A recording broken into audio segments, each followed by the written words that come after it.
12ஆம் அதிகாரம் 9வது வார்த்தை. அதற்கு அவர் என் கிருபை உனக்கு போதும், என் கிருபை உனக்கு போதும், பலவீனத்திலே என் பலன் பூர்ணமாய் விளங்கும். ஆமென்.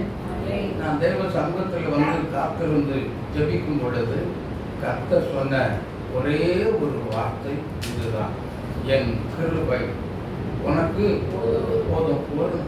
ஒரு நேரம் தான் நான் மறுபடியும் போன முறை தான் நான் மறுபடியும் போன வார்த்தை விசுவாசமும் கிருபையும் அப்படிங்கிற ஒரு தலைப்பில் தான் நான் பேசினேன், செய்தி கொடுத்தனே. என் வார்த்தையை ஒரு வார்த்தை கூட மாறாம நீ சொல்லி தாக்கணும், ஆமென் அப்படின்னு சொன்னார். அதனால என் கிருபை உனக்கு போதும். கர்த்தருடைய கிருபை இருந்தா எல்லாத்துக்குமே எல்லாமே என்ன செய்யும், நடக்கும். ஆமென். கர்த்தர் நமக்கு இருந்தா போதும் இல்லையா? போதுமா? போதுங்க. அல்லேலூயா. ஒரு ஜெபம், ஒரு சிறு பையன் அழுது ஜெபம் பண்றான். என்ன சொல்லி ஜெபம் பண்றான்? கண்ணீர் காரையா ஓடுது. என்ன சொல்லி ஜெபிக்கிறான் தெரியுமா?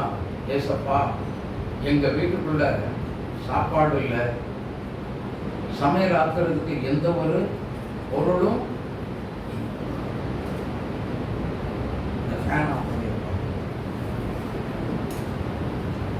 எந்த ஒரு பொருளும் இல்லை. இதை வாங்கி தர்றதுக்கு எங்க அப்பாவும், இங்க கவனிங்க, நடந்தது தான் சொல்றேன், சென்னையில இதை வாங்கி தர்றதுக்கு எங்க அப்பாவும் இல்லை. நான் குடியிருக்கிறதுக்கு மட்டும் நானும் எங்க அம்மாவும் இந்த வீட்டுக்குள்ள குடியிருக்கிறதுக்கு மட்டும் இந்த வீடு இருக்குது. இதே மாதிரி இதெல்லாம் பெருசு இல்லை, நீங்க எங்க கூட இருக்கீங்க பார்த்தீங்களா? எங்க பசியெல்லாம் எங்களுக்கு பெருசு இல்லை, நீங்க மட்டும் போதும் எங்களுக்கு. ஆமென். பாருங்க, அந்த தம்பியினுடைய ஒரு வைராக்கியம் பாருங்க. கொஞ்ச நேரம் யாரோ வழித்தடத்துல போனவர் அவங்க வீட்டுக்கு ஏதோ ஜாமான் வாங்கிட்டு போயிருந்திருக்கிறார். அவங்க யாரோ அவருடைய உள்ளத்துல பேசி என்ன பண்ணி இருந்திருக்கிறார் தெரியுமா? அந்த அவருடைய வீட்டுக்கு வாங்கின பொருளெல்லாம் அவருடைய அந்த பையனுடைய வீட்டில் கொண்டு போய் கொடுப்பா, நான் ஒன்று ஆசீர்வதிப்பேன்னு சொல்லி அவர் கொண்டு போய் கொடுத்து சமையலாக்கி சாப்பிட்டாங்க. அங்க தேவன் அப்போ அவங்களுக்கு வாங்குவதற்கு என்ன இல்லை, தகுதி இல்லை. தகுதி இல்லாத ஒரு நபருக்கு வாங்குறதுக்கு வீட்டுக்குள்ள பைசாவும் இல்லை, ஆனா கடையில் போய் கேட்கறதுக்கு தகுதியும் இல்லை. தகுதி இல்லாத ஒரு நபருக்கு தான் பொருளை கொண்டு வந்து கொடுத்தார்கள். அவர்தான் கிருபை. ஆமென். வாங்குவதற்கு தகுதி இல்லை, கடையில போய் கேட்பதற்கு என்ன இல்லை, தகுதி இல்லை. தகுதி இல்லாத பிள்ளைகளுக்கு தேடி கொண்டு கொடுக்கிறார் பார்த்தீங்களா? இதுதான் தேவனுடைய கிருபை. அல்லேலூயா. அப்போ கர்த்தருடைய கிருபை இன்னைக்கு ஒவ்வொருவரையும் கர்த்தர் தேடி கொண்டு வந்து கொடுக்கிறார் அப்படின்னு சொல்லி சொன்னா, நான் அதற்கு என்ன இல்லை, தகுதி இல்லாத ஒரு நபர் என்னை தகுதிப்படுத்தி இருக்கிறார். அல்லேலூயா. ஆமா, தேவனுடைய பிள்ளைகளே, இந்த நாட்களிலே கர்த்தர் நமக்கு கொடுக்கப்பட்ட ஒரு வார்த்தை அதுதான். 2 கொரிந்தியர் 12:9. அதற்கு அவர் என் கிருபை உனக்கு போதும். நீங்க ஒருத்தர் பார்த்து சொல்லுங்க, இயேசுநாதருடைய கிருபை உங்களுக்கு போதும். சொல்லுங்க, பக்கத்துல உங்களை பார்த்து சொல்லுங்க, பாப்பா இங்க சொல்லு. ஆமென். ஆமென். அப்போ அவருடைய கிருபை இருந்தாலே போதும். இன்னைக்கு நம்ம எந்த இடத்துலயும் என்ன பண்ணலாம்? எந்த இடத்துலயும் ஜெயிச்சு வந்துகிட்டே இருக்கலாம்.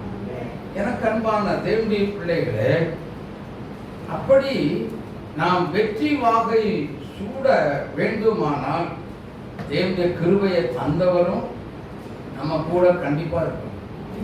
ஆமென். அல்லேலூயா. அவர் தந்தவரும் அவருடைய கிருபையை கொடுத்துட்டார் நமக்கு. ஆனா நாம என்ன செய்யறோம்? எனக்கு கிருபை கொடுத்துட்டா அப்படின்னு சொல்லி பெருமை அடிப்பதற்கு, பெருமையாக பேசுவதற்கு அல்ல. ஆமென். கர்த்தருடைய எதையெல்லாம் செய்ய வைக்கிறாரோ, செய்ய சொல்லி சொல்லுகிறாரோ, அதற்கு நம்மளால முடியாம இருக்கும். நல்லா புரிஞ்சுக்கோங்க. கிருபை எதற்கு அப்படின்னா, இப்ப எனக்கு ஒருத்தருக்கு உதவி செய்யக்கூடிய மனப்பான்மை இருக்கு. ஆனா அந்த மனப்பான்மை இருக்குது, ஆசை இருக்கு. என் கையில என்ன இல்லை? ஒண்ணுமே இல்லை. ஆனா அதை உதவி செய்கிறதற்கு தேவனுடைய ஒத்தாசை எனக்கு தேவை. ஆமென். ஆமென். எனக்கு அன்பான தேவனுடைய பிள்ளைகளே, அப்படி ஒரு ஒத்தாசை வேணும் அப்படின்னு சொல்லி சொன்னா, பழைய ஏற்பாட்டுல என்ன சொல்றாரு?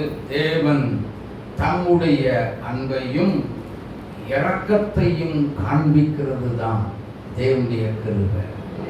ஆமென். தேவனுடைய அன்பு வேணும், அவருடைய இரக்கம் வேணும். அப்படி இரக்கப்பட்டா மட்டும்தான் அவருடைய கிருபை நமக்கு கிடைக்கும். அல்லேலூயா, அல்லேலூயா. இதே போலதான் எத்தனை நாட்கள், நல்ல கவனிங்கமா வார்த்தைகளை, இதே போலதான் ஆவிக்குரிய வாழ்க்கையில நீங்க தேவனுடைய சமூகத்துல வந்து, ஆலயத்துல வந்து எத்தனை நாட்கள் நீங்கள் விழுந்து விழுந்து ஜெபித்துக் கொண்டிருக்கிறீர்கள், தேவ சமூகத்தில் வந்து காத்து கொண்டிருக்கிறீர்களே, உங்களை கர்த்தர் பார்ப்பார். ஹலோ, தேவனுடைய சமூகத்துல வந்து, இந்த சபையில வந்து, இந்த ஸ்தலத்துல வந்து நீங்க ஜெபிக்கிறீங்க பாத்தீங்களா, 4 முதல் 5 மணி வரைக்கும் உங்க முகத்தை கர்த்தர் பார்ப்பார். உங்களுடைய சத்தத்தை கேட்பார். உங்களுடைய சத்தத்தை கேட்டு கர்த்தர் அந்த ஜெபங்களுக்கு என்ன செய்வார்? விண்ணப்பங்களுக்கு அந்த கிருபை, கர்த்தர் நமக்கு கொடுத்த கிருபை என்ன செய்யும்? ஆண்டவர் சும்மா இருக்க விடாது, ஜெபத்துக்கு பதில் கொடுங்க. அல்லேலூயா, அல்லேலூயா, அல்லேலூயா. அந்த கிருபை ஆண்டவரை இறக்கப்பட வச்சு என்ன செய்ய வைக்கும்? ஜெபங்களுக்கு பதில் கொண்டு வர வைக்கும். ஆமென். யார் யாரெல்லாம் தேவ சமூகத்தில் தனிமையில வந்து ஜெபம் பண்றீங்க, போராடுறீங்க, உங்க சொந்த காரியத்துக்கு ஜெபம் பண்றீங்க, மற்றவர்களுக்காக ஜெபிக்கிறீங்க, எல்லா பிள்ளைகளுக்காகவும் நீங்கள் ஜெபிக்கும் பொழுது அந்த ஜெபம் என்ன செய்யப்படுகிறது? தேவ சமூகத்தில் போய் எட்டுவதற்கு தகுதி இல்லாத நமக்கு கர்த்தர் தந்த கிருபை தான் தேவ சமூகத்தை எட்ட வைக்கிறது. அல்லேலூயா, அல்லேலூயா. பிரியமான தேவனுடைய பிள்ளைகளே, அது எப்படி இது சாத்தியமாகும் அப்படின்னா, யாத்திரையாகமம் 6ஆம் அதிகாரம் 5 முதல் 9 உள்ள வசனங்களை வாசித்து பாருங்க. அங்க ஒரு காரியத்தை பாருங்க. எகிப்தியர் அடிமை கொள்கிற இஸ்ரவேல் புத்திரரின் பெருமூச்சையும் நான் கேட்டு என் உடன்படிக்கையை நினைத்தேன். ஆதலால் எதுவா வாசிங்க, ஸ்லோவா வாசிங்க. ஆதலால் இஸ்ரவேல் புத்திரரை நோக்கி நானே கர்த்தர் உங்கள் மேல் எகிப்தியருக்கு சுமத்தின சுமைகளை நீக்கி நான் உங்களை விடுவித்து உங்களை அவர்களுடைய அடிமைத்தனத்தில் நின்று நீங்களாக்கி ஓங்கிய கையினாலும் மகா தண்டனைகளினாலும் உங்களை மீட்டு உங்களை எனக்கு ஜனங்களாக, எனக்குரிய ஜனங்களாக மீட்டுக் கொண்டு தேவனாய் இருப்பேன். உங்கள் தேவனாய் இருப்பேன். அல்லேலூயா. இது எதை குறிக்கிறது? இது அந்த இஸ்ரவேல் ஜனங்கள் எகிப்து தேசத்தில் அடிமைத்தனமாய் இருந்த பொழுது கர்த்தர் ஒரு திட்டம் போட்டு தான் இந்த ஜனங்களை என்ன செய்தார்? இறக்கப்பட்டு பெருமூச்செல்லாம் என் சமூகத்துல வந்து எட்டினது. இறக்கப்பட்டு அவர்கள் மேல் அன்பு வைத்து என் பிள்ளை, ஏன் ஜனம், அப்படிதானா? என் பிள்ளைகள், ஏன் ஜனம் அப்படின்னு சொல்லி இறக்க சிந்தை கொண்டுதான் என்ன பண்ணார்? இறக்கம் சிந்தை கொண்டுதான் மோசேயும் ஆரோனையும் எகிப்துக்குள்ள அனுப்பி அவர்களை விடுதலை செய்கிறார். ஆமென். இது தேவனுடைய கிருபை. அந்த தேவனுடைய கிருபை அப்படின்னா ஆண்டவருடைய கண்கள்ல அந்த ஜனங்களுக்கு தேவனுடைய கிருபை ஒரு இரக்கம் கிடைத்து விட்டது. அதனால பிளான் பண்ணி மோசையும் ஆரோனையும் அழைத்து, எப்பா நீங்க 2 பேரும் போய் என்ன செய்யுங்க. மோசையை தான் கூப்பிட்டார். மோசே நீ போப்பா, என் ஜனங்களுடைய பெருமூச்சு என் சமூகத்துல வந்து எட்டினது. ஆகவே நீ போய் அவர்களை மீட்கும் பொருளாக உன்னதான் நான் கூட்டிட்டு போறேன். ஐயோ, நான் திக்குவாயி சாப்போக்கு சொல்றாரு. என்ன சொல்றாரு? சாப்போக்கு இதுக்கெல்லாம் நான் தகுதி இல்லை. உண்மைதான். அவங்க சொல்றதுக்கு வேற ஒரு ரீசன் இருக்கு, அதை அப்புறம் சொல்றேன். உண்மைதான், நான் இதற்கு தகுதி இல்லைதான். கடைசியில ஆண்டவர் சொல்றாரு, எப்பா நீ தான் போகணும் அப்படின்னு சொல்லி சொன்னா நான் உன் கூடவே இருக்கிறேன். நீ வா, நான் சொல்றதெல்லாம் போய் சொல்லு. நீ என்னென்ன பேசணும் அத்தனை நான் சொல்லி கொடுக்குறேன். நீ போய் பேச அப்படின்னா நான் திருக்குவாயி மந்தநாமன்னு சொல்லி முடிச்சுட்டு ஆண்டவருக்கு பதிலுக்கு பதில் அடி போட்டுக்கிட்டே இருக்கிறார். விசுவாசியே, தேவ பிள்ளையே, எத்தனை பேர் ஆண்டவருக்கு பதிலடி கொடுத்துக்கிட்டே இருக்கிறீங்க? யோசித்து பாருங்க. கர்த்தர் சொன்னதை செய்ய நல்ல மனசு நமக்குள்ள இருக்குதா இல்லையா? மோசைய மாதிரி திக்குவாயி மந்த நாவு, என்னாலெல்லாம் போக முடியாது. அவர் போக முடியாததுக்கு காரணம் என்ன தெரியுமா? இவர் எகிப்துக்குள்ள போகும் பொழுது நல்ல கவனிங்க. இவர் அந்த நாட்டினுடைய ராஜகுமாரத்தினுடைய மகனாய் இருக்கும் பொழுது ஒரு விசை அடிமைத்தனத்தில் இருந்ததான எபிரேயருக்கும் அந்த எகிப்திற்கும் சில பிரச்சனை. வேலை செய்யப்பா அப்படின்னு சொல்லி அடிக்கிறத பார்த்த உடனே ஏன் ரத்தம் துடிச்சிருச்சு மோசை. என் ஜனத்தை நீ அடிக்கிறியா, என் ஜனத்தை நீ கொடுமைப்படுத்துறியான்னு சொல்லி அடிச்சு நொறுக்கி கொண்டே போட்டார். அப்ப இதையெல்லாம் தெரிஞ்சு நம்ம அங்க போனோம் அப்படின்னு சொல்லி சொன்னா கண்டிப்பா நம்மளை பிடிச்சி என்ன பண்ணிடுவாங்க, நம்மளை கொண்டு போட்டுறக்கூடாது அப்படின்னு சொல்லி பயந்துதான் நான் என்ன சொல்றேன், நான் எகிப்துக்கு போகல, நான் திக்குவாயி அந்த நான் யாரையாவது அனுப்பி விடுங்க, நான் போக மாட்டேன், சாக்கு போக்கு சொல்லுகிறார். ஆனா கர்த்தர் தெளிவா சொல்றாரு, மோசே நீ தான் போகணும். யார் போகணும்? நீ தான் போகணும். எனக்கு பேச தெரியாது, உனக்கு வாயா, யார் அனுப்புறேன்? உன் சகோதரன் அங்கேயே ஆரோன் அனுப்புறேன், நீ போ. அதுக்கப்புறம் தான் இவர் விடுற மாதிரி இல்லை. ஹலோ, தூங்காதீங்க. நீ விடுற மாதிரி இல்ல. அவர் ஆண்டவர் விடுற மாதிரி தெரியல. மோசே பார்த்தார், என் அடி வணிஞ்ச ஆகணும் சொல்லி கர்த்தருடைய வார்த்தைக்கு அப்படியே கீழ்ப்படிந்தார். ஆமென், ஆமென். யோசித்து பாருங்க, அப்படியே என்ன செய்தார்? கீழ்ப்படிந்தார்.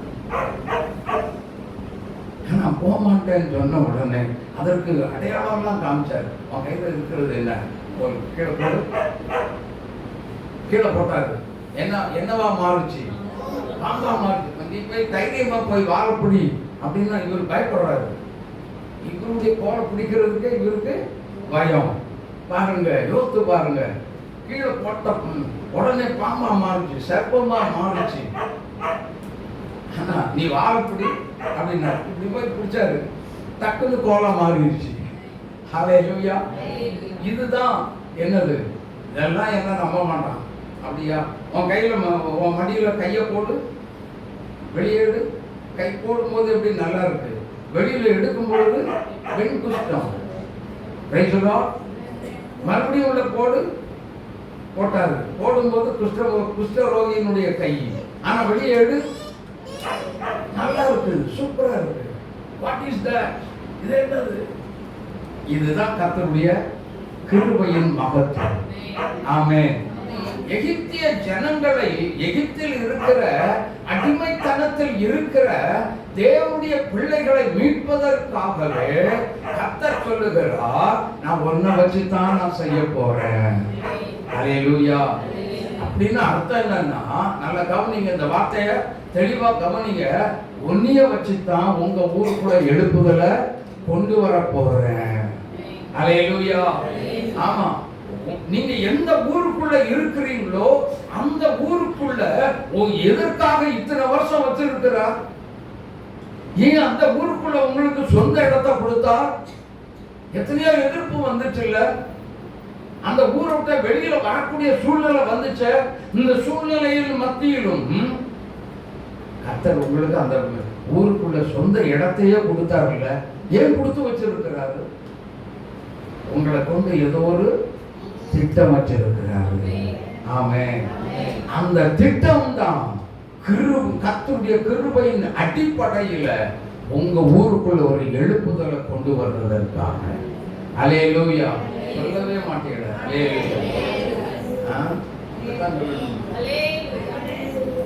மற்றவங்கெல்லாம் எந்த ஊர்ல இருக்கிய, தூங்கிட்டு இருக்கீங்களா?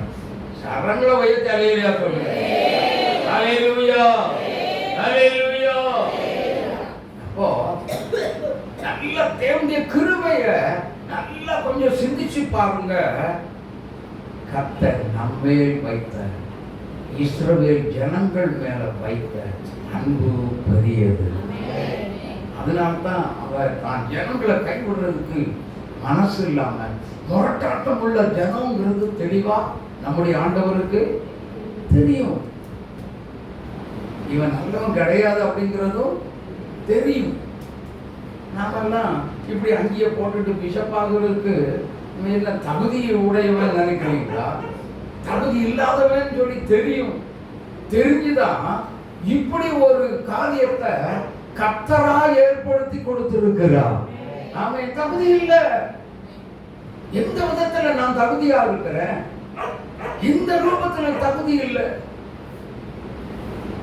எனக்கு அன்பான தேவனுடைய பிள்ளைகளே, அப்போ இது தேவனுடைய திட்டம். இதுல ஏதோ ஒரு தேவனுடைய பிளான் உள்ள வச்சுதான் இந்த காரியத்தை கர்த்தர் செய்து கொண்டிருக்கிறார். ஹல்லேலூயா. சும்மா ஒண்ணு தரல, பிஷப் ஆக்கல. பிஷப் என்று சொன்னால் ரொம்ப பெரிய மனிதன். வேதத்துல பிஷப்பை குறித்து என்ன சொல்கிறது? கண்காணி அப்படின்னு சொல்லப்பட்டிருக்கிறது. ஆமென். எனக்கு அன்பான தேவனுடைய பிள்ளைகளே, அப்போ மந்தையின் மேல அந்த பிஷப்பா இருக்கிறவர் கண்காணியா இருக்கணும். ஆமென். அதுக்கு தான் கர்த்தர் இப்படிப்பட்ட ஒரு அபிஷேகத்தை தருகிறார். உங்க மேல அக்கறை உள்ளவனாய் இருக்க வேண்டும் ஊழியக்காரன். அதுக்கு தான் கிருபையும் தருகிறார். ஆமென், ஆமென். எனக்கு அன்பான தேவனுடைய பிள்ளைகளே, இந்த நாட்களில இதுக்கு தான் எகிப்திய ஜனங்களை அடிமைத்தனத்திலிருந்து, பாவத்திலிருந்து விடுவிக்கும் பொருட்டாகத்தான் என்ன பண்ணார் சொல்லுங்க? தம்மை தாமே சிலுவையில் ஒப்பு கொடுத்தார், உங்களை என்னை மீட்கும்படியா. எகிப்து என்று சொன்னால் பாவத்தின் வீடு, சாபத்தின் வீடு, மரணம் ஏற்படுகிற ஒரு வீடு. எல்லாமே அங்கதான் குடியிருந்தது. அதுக்குள்ள நீ இருக்கக்கூடாது, வெளியில வா அப்படின்னு சொல்லி கர்த்தர் வெளியே கொண்டு வந்தார். ஹல்லேலூயா. எப்படி கொண்டு வந்தார்? ஓங்கிய புயத்தோடும் பலத்த கரத்தோடும் தம்முடைய பிள்ளைகளை அவர் நடத்தி வந்தார். எகிப்தை விட்டு வெளியில் வந்த ஒருவனாகிலும் பலகீனப்பட்டவன் இருந்ததில்லை. அல்லேலூயா. அப்படின்னா இன்னைக்கு நீங்கள் பாவமாகிய எகிப்தின் தேசத்தை விட்டு நீங்கள் வெளியில் வந்திருப்பது உண்மையானால் வியாதி என்னும் பலகீனம் உங்களுக்குள்ளே இப்பொழுது இல்லை. ஏன் தெரியுமா? 40 வருஷம் நீ நடக்கணும். ஹலோ, 40 வருஷம் எங்க நடக்கணும்? வனாந்தரத்துல நீ நடக்கணும். அதற்காகத்தான் கர்த்தர் செய்கிற ஒரு வேலை.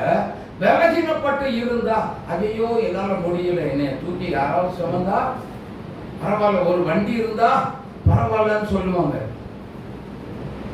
எகிப்துக்குள்ள பலவீனமாக இருந்திருக்கலாம். அதை விட்டு வெளியில வந்த உடனே ஒருவனுடைய சரீரத்திலும் பலகீனம் இருந்தது இல்லை. பலவானாய் கர்த்தர் மாற்றி இருக்கிறார். இப்ப வாசிங்க 2 கொரிந்தியர் 12:9. என் கிருபை உனக்கு போதும், பலவீனத்திலே என் பலன் பூரணமாய் விளங்கி விட்டது. கரம் தட்டி இயேசுவை மகிமைப்படுத்துங்க. ஹல்லேலூயா, ஹல்லேலூயா. பலகீனம். ஹலோ, நான் பலகீனமாக இருக்கேன்னு மட்டும் தயவு செய்து யாரும் சொல்லவே கூடாது.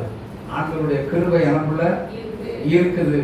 அந்த கிருபையை வச்சு நான் பலவீனமா இருக்கும் பொழுது எனக்குள் கர்த்தருடைய பலன் இருக்கிறது. இந்த மாதம் முழுவதும் உங்களுக்கு சொல்றேன், நீங்க பலகீனம் வந்தால் நான் கர்த்தருடைய கிருபை எனக்குள்ளே இருக்கிறது, தேவனுடைய பலனும் எனக்குள்ளே இருக்கிறது.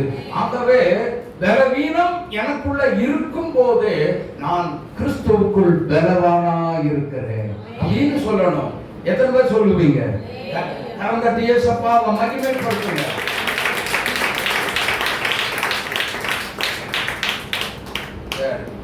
இந்த பிரசன்னம், தேவ பிரசன்னம், இந்த கிருபை என்கிற தேவனுடைய பிரசன்னம், ஒரு இரக்கம் எங்கிருந்து வருகிறதுன்னா கிறிஸ்துவின் மூலமாகவே, இயேசு கிறிஸ்துவின் மூலமாகவே நமக்கு வந்து அந்த தேவனுடைய இரக்கம்தான், அந்த தேவனுடைய பிரசன்னம் தான். அந்த தேவ பிரசன்னத்துக்குள்ளே கர்த்தருடைய வல்லமை நமக்குள்ளே இருக்கிறது. அல்லேலூயா, அல்லேலூயா. கர்த்தருடைய வல்லமை இருக்கிறது என்று சொன்னால் எதற்கு அந்த வல்லமை? ஹலோ, எதுக்குங்க இந்த வல்லமெல்லாம்? சத்துருவை தோற்கடிக்க, எதிராளியாகிய பிசாசை தோற்கடிக்க. ஆமென், ஆமென்.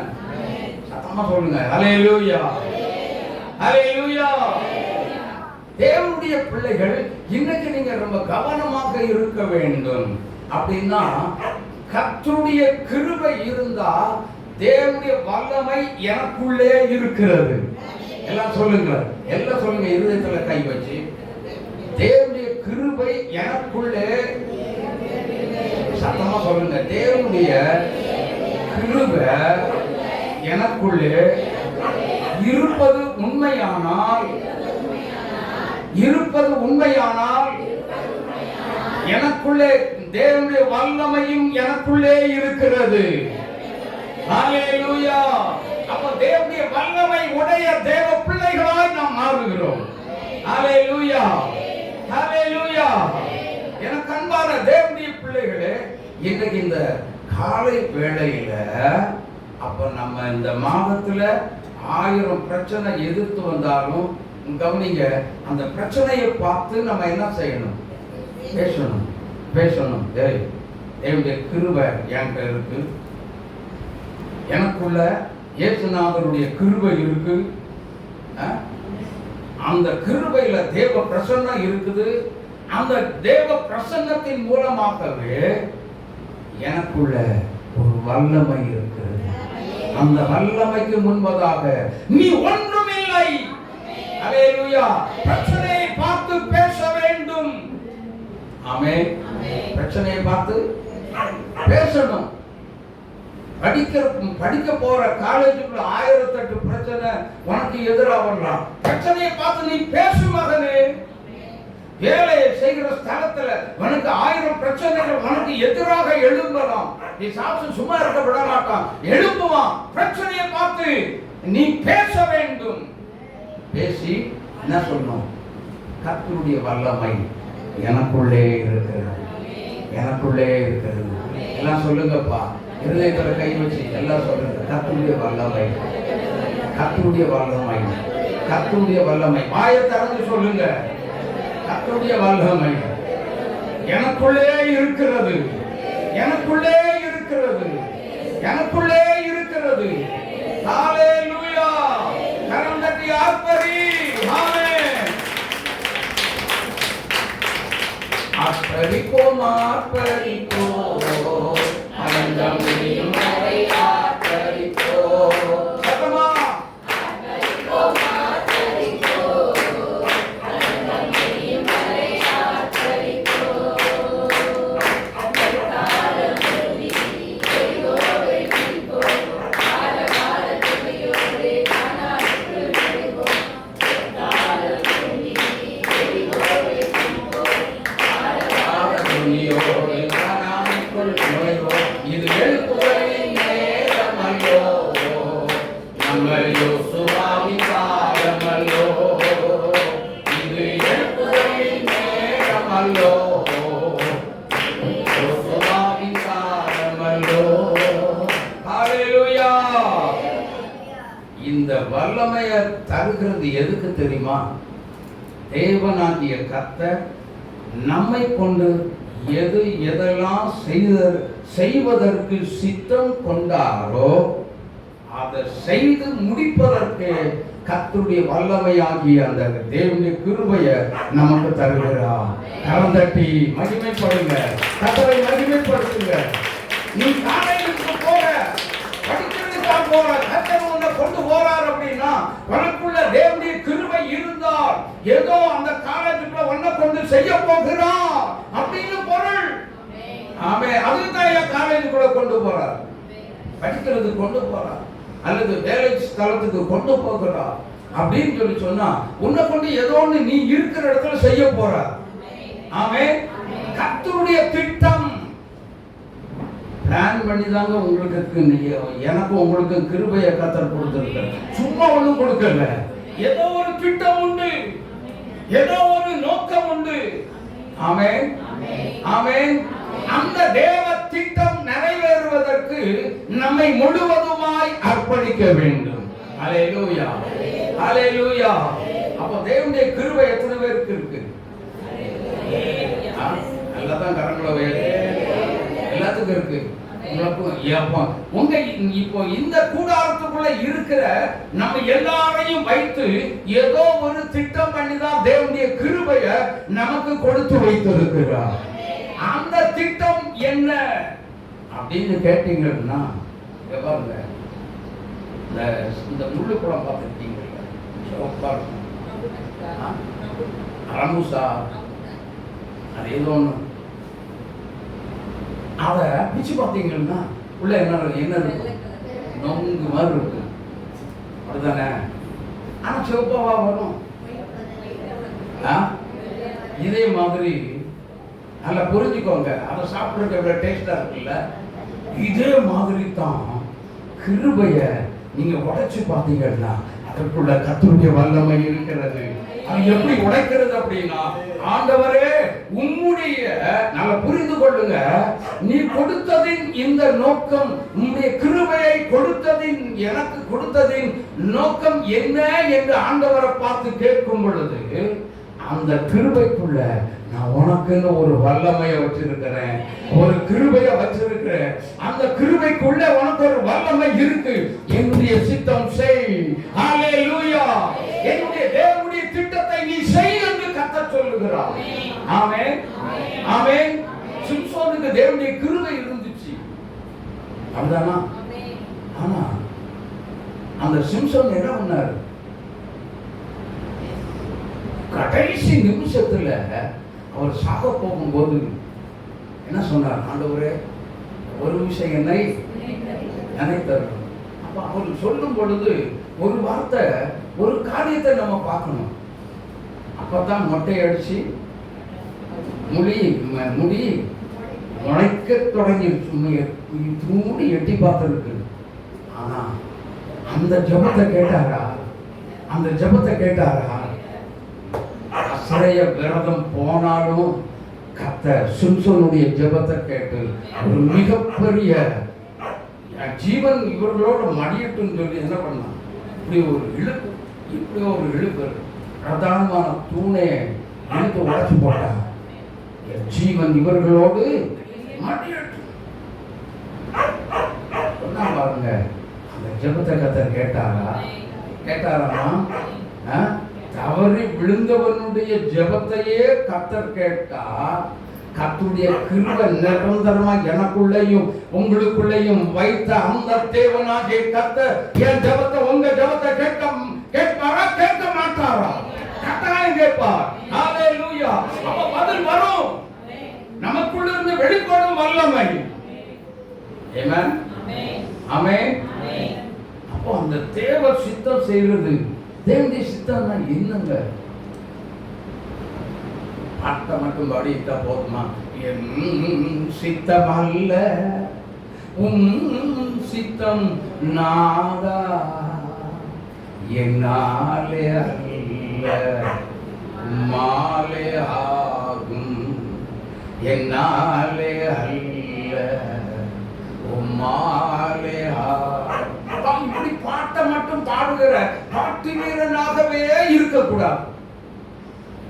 அப்போ தேவனுடைய சித்தம் செய்வதற்கு நாம என்னென்ன செய்து வச்சிருக்கிறோம் அப்படின்னா நல்லா புரிஞ்சுக்கோங்க. யாரும் கண்ண மூடாதீங்கம்மா, கவனிச்சு கேளுங்க. இன்னைக்கு நம்முடைய ஜீவன் இருக்கிறது என்று சொன்னால், ஜீவன் போகாமல், இந்த உலகத்தை விட்டு ஜீவன் போகாமல் நம்மை கர்த்தர் உயிரோடு வைத்திருக்கிறது உண்மையானால், காலையில எழுந்த உடனே நமக்கு ஆண்டவரை பார்த்து முழங்கால் போட்டு கேட்க வேண்டிய ஒரே ஒரு கேள்வி என்ன தெரியுமா? இன்னைக்கு நீங்க ஜீவனோடு வச்சிருக்கிறீங்களா? ஏதோ ஒரு பிளான் பண்ணி தான் நீங்க என்னைய உயிரோடு வச்சிருக்கீங்க. உங்களுக்காக நான் என்ன செய்ய சொல்லுங்க சத்தமா? என்ன செய்ய சித்தமா இருக்கிறீங்கப்பா? உங்க சித்தத்தை நீங்க வெளிப்படுத்துங்க. நான் செய்ய ஆயத்தம். நீங்க அப்படி தேவ சித்தம் செய்யறவங்க மாதிரி இந்த பிரசங்கத்தை கேட்கல, அப்படி மாதிரி தோணல. எல்லாரும் தலைகளை குத்திக்கிறீங்க. Praise the Lord, praise the Lord. சொல்லுங்க சத்தமா ஹalleluya. முடியல என்ன? Praise the Lord. அப்ப தேவ சித்தம் செய்வதற்காகத்தான் கர்த்தர் நம்ம என்ன செய்தார்? கிருபையை கர்த்தர் கொடுத்திருக்கிறார். ஹalleluya. அப்படிதான் என்ன தேவ நம்மை குறித்த ஒரு தேவ சித்தம் என்ன என்று பார்க்கும் பொழுது 1 தெசலோனிக்கேயர் 5ஆம் அதிகாரம் 18வது வசனம், எல்லாவற்றிலேயும் நல்லா புரிஞ்சுக்கோங்க, எல்லாவற்றிலேயும் ஸ்தோத்திரம் பண்ணுங்கள், அப்படி செய்வது கிறிஸ்து இயேசுவுக்குள் உங்களை குறித்து தேவனுடைய. ஹலோ, இப்போ இங்க கவனிங்க. என்னைய குறித்த தேவ சித்தம் என்னன்னு ஆண்டவர்ட்ட கேளுங்க. இப்ப இருதயத்தில் கை வைங்க. ஏசப்பா, என்னை குறித்த தேவ திட்டம் உம்மை துதிப்பதும் ஸ்தோத்திரம் பண்ணுவதுமே. அதற்காகத்தான் எனக்கு கிருபையை கொடுத்திருக்கீங்க. கலந்தட்டி ஏசப்பாவை மகிமைப்படுத்துங்க. அதற்குத்தான் நல்லா புரிஞ்சுக்கோங்க. தேவனுடைய கிருபை யார் யாருக்கு கிடைச்சதோ அவங்களுக்கு ஆயுசு நாட்கள் பெருக்கம் தான் இருக்குமே தவிர குறுகிய ஆயுசுல உங்களை எடுக்கவே மாட்டார். ஆமென். என்ன பிளான் பண்ணிருப்பாரு? அந்த தேவனுடைய திட்டம் நிறைவேறுகிறது வரைக்கும் இந்த உலகத்துல உங்களை வச்சுதான் வச்சிருப்பார். ஆமென். ஹalleluya. எங்க போனாலும் சரி, எந்த இடத்துக்கு போனாலும் சரி, நீங்க வண்டியிலே போனாலும் சரி, விபத்தே நடந்தாலும் ஜீவன் போகாது. ஹல்லேலூயா, ஹல்லேலூயா. எனக்கு அன்பான தேவனுடைய பிள்ளைகளே, அந்த அளவுக்கு கண்ணின் கர்வழி போல பாதுகாக்கிறதற்கு நம்மேல் யாருக்கு தேவனுடைய கிருபையை கொடுத்து வைத்திருக்கிறாரோ அவங்க மேல கண்ணு கருத்துமாய் பாதுகாக்கிற தேவனாய் உங்களுக்குள்ளே கடந்து வருவார். ஹல்லேலூயா, ஹல்லேலூயா. அப்போ தேவனுடைய கிருபை நம்மளை என்ன செய்கிறது? எப்படி ஒரு பாட்டு பாடுவா பாருங்க. தேவ கிருபை பாடுமா? என்னை தேவ கிருபை என்னை நடத்திடுதே, தேவ கிருபை என்னை தாங்கிடுதே, தேவ கிருபை என்னை நடத்திடுதே, தேவ கிருபை தேவ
சுவிசேஷம் 3ஆம் அதிகாரம் 16வது வசனம்.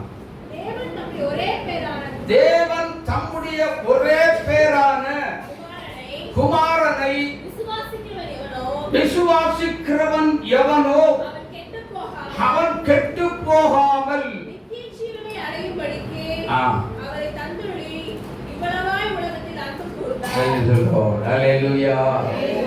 தேவனுடைய கிருபை நமக்கு எதற்காக கொடுத்திருக்கிறார் அப்படின்னா,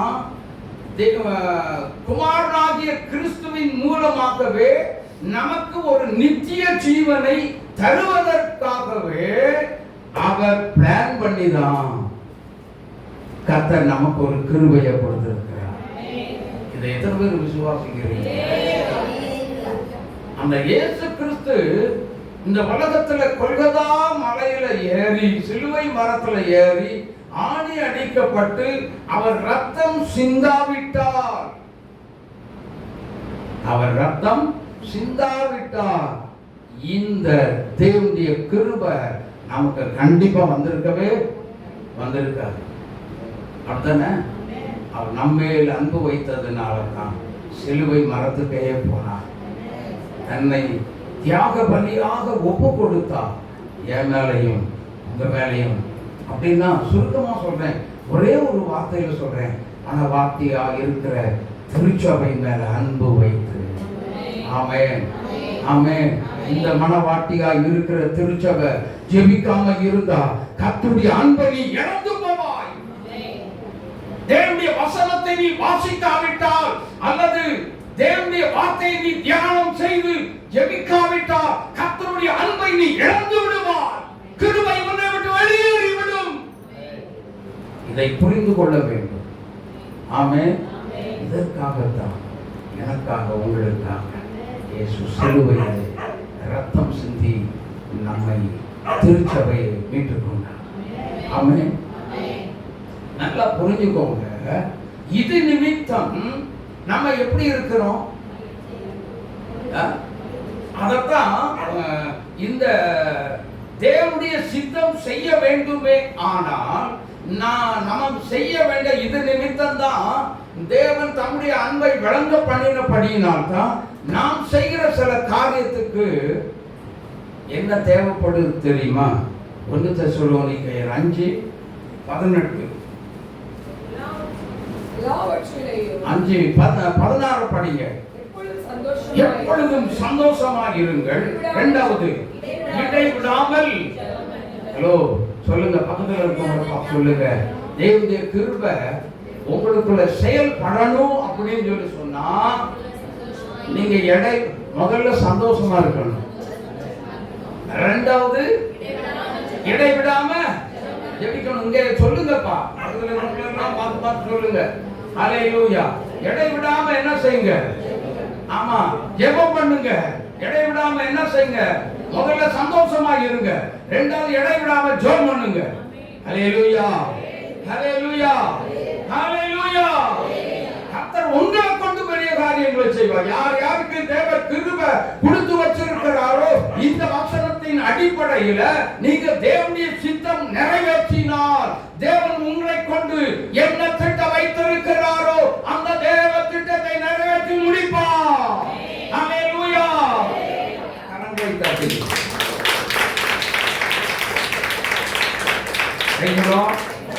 பிரைஸ் தி லார்ட். நேரம் அதிகமாகி போச்சு, கொஞ்ச நேரம் தானே. என் 1 கொரிந்தியர் 15:10 படிங்க. 1 கொரிந்தியர் 15:10. நான் இருக்கிறது தேவ கிருபையினாலே இருக்கிறேன். அவர் எனக்கு அருளிய கிருபை விருதாமாய் இருக்கவில்லை. அப்படியா? இது பாருங்க, வீண் அடிச்சிடக்கூடாது. ஹலோ, கிருபை என்ன செஞ்சிடக்கூடாது? வீணாக்கிடக்கூடாது. வீணாக்காம எந்த இடத்துல நமக்குள்ள வச்சாரோ அந்த இடத்துல ஒரு பொக்கிஷம் வைப்பா வச்சு என்ன செய்யணும்? பாதுகாப்பு. சரி, பாதுகாக்கிறது எப்படி? பாதுகாக்கிறது எப்படி அப்படின்னா உன்னதமானவருடைய செட்டையின் மறைக்குள்ள நானும் நீங்களும் வந்தா அதை காக்க முடியும்.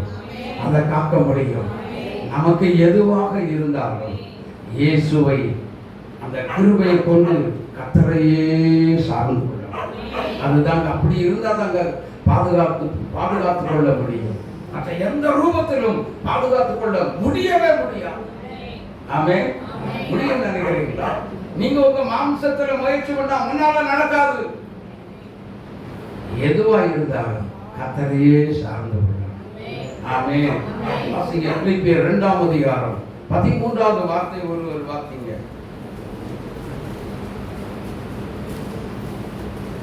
சீக்கிரம். தேவனே தம்முடைய தயவுள்ள சித்தத்தின்படி விருப்பத்தையும் ஆமென். ஹல்லேலூயா. மறுபடியும் படிங்க. ஏனெனில் தேவனே தம்முடைய தயவு உள்ள சித்தத்தின்படி விருப்பத்தையும் செய்கையையும் உங்களில் உண்டாக்கினவராக இருக்கிறார். விருப்பத்தையும் செய்கையையும் எதுக்கு உண்டாக்குனாரு? எதுக்கு உண்டாக்குனாரு? சும்மா ஜாலியா அந்த உலகத்தில் இருக்கிறது தான். எதுக்கு உண்டாக்குனாரு? அவருடைய தூய சித்தம் நிறைவேற்றுவதற்காக. எல்லாத்தையும் நமக்கு செய்யறார். கிஃப்ட் மேல் கிஃப்ட் கொடுத்துக்கிட்டே தான் இருக்கிறார். ஆனா மனுஷன் வாங்கி வாங்கி வாங்கி வாங்கி வாங்கி வாங்கி வாங்கி வாங்கி என்ன செய்யறான்? உள்ள போட்டு வச்சுக்கிட்டு கர்த்தரை மறக்கிறோம். மறக்கிறோம்ல.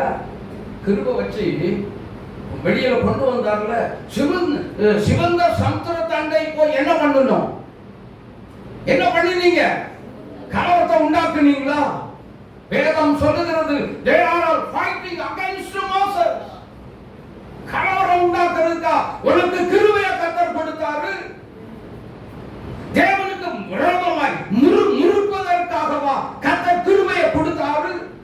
மோசேக்கு விரோதமாய் கலகம் பண்ணுவதற்கும் ஊழியக்காரனுக்கு விரோதமாய் முறுமுறுப்பதற்கும் தவறாய் பேசுவதற்குமா கர்த்தர் உனக்கு தேவனுடைய கிருபையை கொடுத்தாரு? ஊழியக்காரனை பறிச்சு பேசுறதுக்கு கர்த்தர் கொடுத்தாரா கிருபை? தாறுமாறான வார்த்தைகளை பேசுவதற்கு அல்ல, ஊழியக்காரனுக்கு கர்த்தர் கிருபையை கொடுத்திருக்கிறார். ஆமென். ஆறுமாறானவா ஊழியக்காரன் அப்ப ஆடா போடா யோசித்து பாருங்க. அழைச்சது யாரு? பேசுற நீங்களா? அழைச்சது யாரு? ஊழியக்காரனை அழைத்து அவருடைய ஸ்தானத்துல வச்சு பிரசங்கம் பண்ண வச்சிருக்கிறாரே, உன்னால பிரசங்கம் பண்ண முடியுமா? ஊழியக்காரனை குறித்து பேசுறதுக்கு நம்ம யாரு? இதுக்கு தான் கர்த்தர் கிருபையை கொடுத்தாரா?